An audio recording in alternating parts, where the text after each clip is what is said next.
Сіздерді жиынтық жобаның негізгі ережелерімен қысқаша таныстыруға рұқсат етіңіздер. Конституцияның преамбуласы жаңа жалпы ұлттық құндылықтармен қазіргі заманғы сын қатерлерді ескере отырып, толықтай басқа редакцияда ұсынылады. Онда негізгі заңды қабылдаудың іргелі мақсаттары, қағидаттары, құндылықтары мен уәждері айқындалған. Мемлекеттің миссиясы, оның тарихи сабақтастығы мен қоғамдық бағдарды айқындайтын мәдени ерекшеліктері көрсетілген.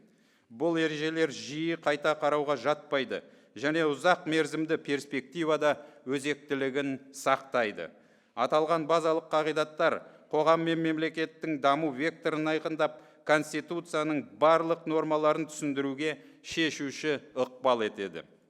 Әлемдік тәжірибеде конституциялық құрылыстың негіздері бөлімінде мемлекеттің ұйымдастырылуын айқындайтын, егемендігін, аумақтық тұтастығын және өзге де аса маңызды қағидаттарын бекітетін іргелі ережелер көрініс табады. Жобада бұл бөлімде еліміздің құқықтық мәртебесі мен жалпы келбеті анықталды. Қазақстан Республикасы демократиялық, зайырлы, құқықтық және әлеуметтік мемлекет ретінде танылады. Оның ең қымбат құндылығы адам және оның өмірі, құқықтары мен бостандықтары.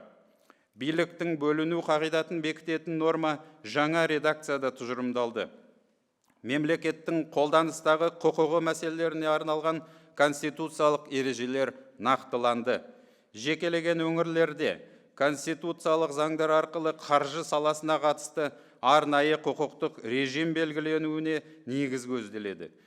Қазіргі заманғы сын қатерлерді ескере отырып, қоғамдық бірлестіктердің қызметін және олардың мемлекетпен өзара іс-қимылын реттейтін конституциялық нормалар нақтыланды.